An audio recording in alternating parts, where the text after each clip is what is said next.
तो महाराज जब ब्राह्मणों की विदाई होने लगी तो उन्होंने 2 लाख गायें ब्राह्मणों को दान दिए नंद बाबा,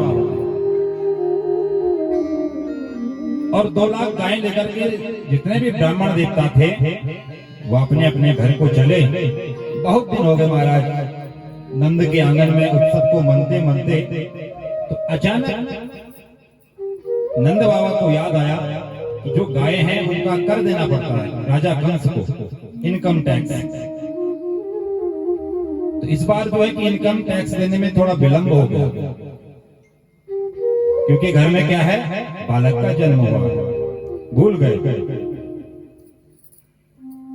तो महाराज नंद बाबा कहते हैं कि अरे ग्वाल वालों, भैया तुम तो खूब उत्सव मनाओ, हम कंस का कर देकर क्या क्या। तुरंत उन्होंने अपनी बैलगाड़ी में सुंदर दूध के मटके, दही के मटके, मक्खन के मटके रख करके और आज कंस का कर देने के लिए वह मथुरा नगरी की ओर चल पड़े। गोपान गोकुल रक्षायाम निरूप्याम मथुरां गता नंदा कंसस्य वार्षिक्यम करम दातुम कुरुद्वहम। कहते हैं कि महाराज गोपालों की रक्षा के लिए कंस का जो वार्षिक कर है उसको देने के लिए नंद बाबा आज मथुरा की ओर चल पड़े। बोलिए जय श्री कृष्ण। और जब वह मथुरा में पहुंचे तो वहां वसुदेव जी महाराज ने जब नंद बाबा को देखा तो मन ही मन सोचने लगे कि जब भगवान का जन्म हुआ था और अष्टभुजी बनकर के माता कंस के हाथ से स्वर्ग में उड़ गई थी, तो उन्होंने कहा था कि भैया तेरा जो काल है वो इस ब्रजमंडल में आ चुका है। तो राजा कंस ने एक पूतना राक्षसी को कहा कि जाओ इस ब्रजमंडल में जितने भी बच्चों का जन्म हुआ है उन सबको मार दो। तो नंद बाबा के को देखने के बाद श्री वसुदेव जी महाराज सोचने लगे भैया हमारा लाला अभी छोटा सा है, नंद बाबा यहाँ पहुंच गए, न जाने पूतना राक्षसी क्या कर लेगी।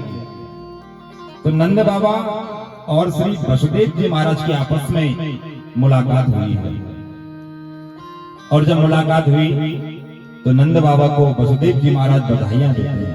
कहते कि हमने सुना कि भैया बुढ़ापे में तुम्हारो लाला हुआ है। कहा कि महाराज आपका जो बुढ़ापे में जो लाला हुआ है, लेकिन राजा कंस ने एक आदेश दिया है पूतना राक्षसी को कि जितने भी बालक इस ब्रजमंडल में पैदा हुए हैं उन सबको जाकर के मार दो। इसलिए आप शीघ्र ही अपने घर को चले जाओ। तो महाराज नंद बाबा को जैसे ही आदेश दिया तो वसुदेव जी महाराज के आदेश के द्वारा श्री नंद बाबा अपने घर को चले गए। तो महाराज नंद बाबा तो घर पहुंचे नहीं, लेकिन उनसे पहले कौन पहुंच गया, पूतना राक्षसी। कंसेन प्रहिता घोरा पूतना बालघातनी शिशोश्चचार निघ्नन्ति पुरग्राम प्रजातिषु। महाराज नगर ग्रामों से भ्रमण करते हुए ये पूतना राक्षसी आज भगवान के नंद बाबा के महल की ओर बढ़ गई। और महाराज जब इसने देखा कि दूर से गोपियां बधाइयां लेकर के आ रही हैं नंद बाबा के आंगन की ओर, तो इसने भी सुंदर ऐसा स्वरूप अपना बनाया कि मानो जैसे साक्षात लक्ष्मी आज स्वर्ग से प्रकट होकर के पहुंच गई, और उन गोपियों के साथ में मिलकर के आज नंद बाबा के आंगन में पहुंच गए। माता यशोदा सभी गोपियों से मिल रही है, सभी बहनों से मिल रही है, लेकिन उन्होंने जब देखा कि भैया ये कौन है, पहचान में नहीं आ रहा। कहा, अरे बहना, आपको भी बहुत बहुत बधाई हो। सुना है कि बचपन में आपका लाला हुआ है। माता यशोदा सोचती, भैया बुढ़ापा आ गया है, इसलिए पहचान में नहीं आ रही। जाओ हमारे लाला को आशीर्वाद देकर के। भगवान सुंदर झूले में पल्ले में झूल रहे हैं, और जैसे ही भगवान ने राक्षसी पूतना को देखा तो देखते ही भगवान ने आंखों को बंद कर दिया, नेत्र बंद कर दिया। विभुद्यतां मालिकारिकाग्रहं चराचरात्मा सन्मीलिते क्षणम्। भैया भगवान ने नेत्रों को बंद क्यों किया?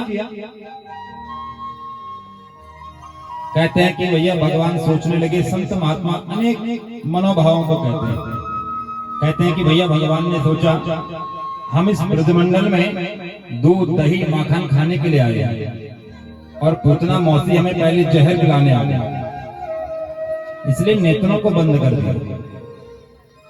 जो दूसरा मनोभाव है वह यह है कि वेद भगवान कहते हैं, भद्रम करणे भी सुनयाम देवा। भद्र कहते हैं कल्याण को, जिसमें आपका कल्याण हो वही श्रवण करना चाहिए, जिसमें आपका कल्याण हो वही देखना चाहिए।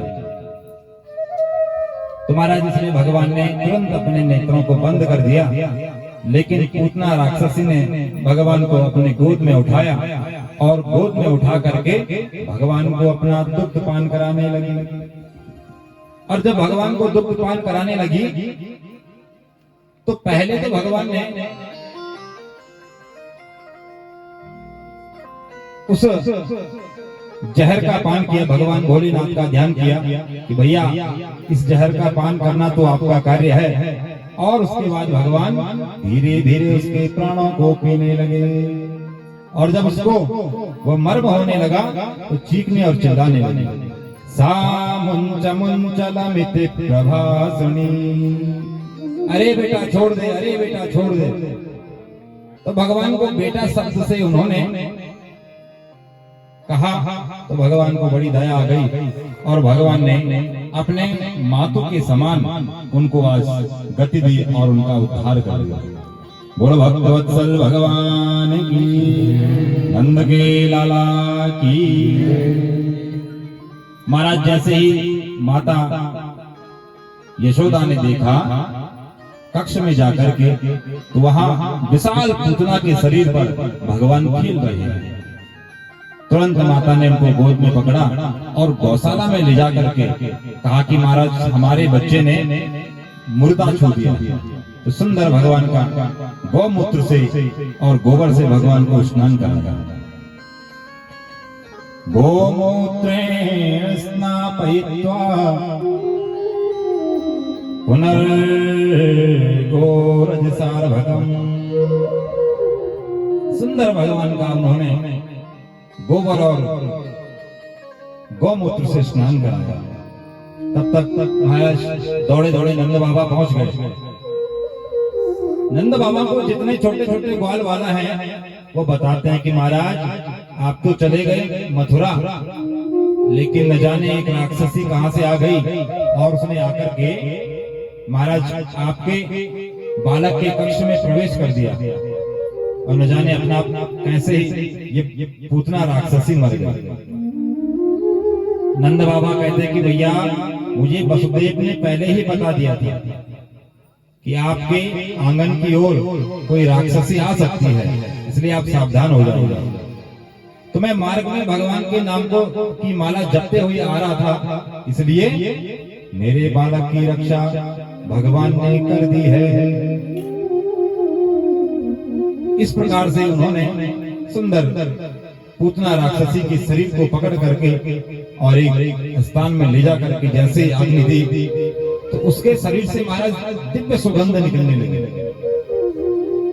तो परीक्षित पूछते हैं कि गुरुदेव इस सुगंध उस राक्षसी के शरीर से कैसे निकल सकती है? सुखदेव जी कहते हैं कि राजन न जाने कौन से गुण पर दयानिधि रीझ जाते हैं। भगवान न जाने किस पर कैसी कृपा कर रहे हैं। तो आज उन पर कृपा हुई तो भगवान ने उनको अपने मातु के समान गति दी। पूतना लोकपालग्नि राक्षसी रुधिरासना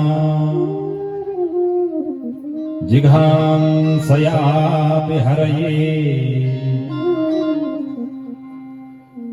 स्तनं दत्त्वापसद्गतिम्। तो महाराज इसका कार्य था बच्चों की हत्या करना, लेकिन भगवान ने फिर भी इनको अपने मातु की समान गति दी। बोलो भक्त वत्सल भगवान की। आगे चल करके भगवान जब धीरे धीरे बड़े होने लगे तो महाराज जैसे ही माता ने एक दिन सुंदर स्नानोपरांत भगवान को अपने पलने में लेटा दिया, तो भगवान को सुंदर निद्रा आई और निद्रा के साथ में भगवान एकदम पलने में पलट गए, करवट बदल ली।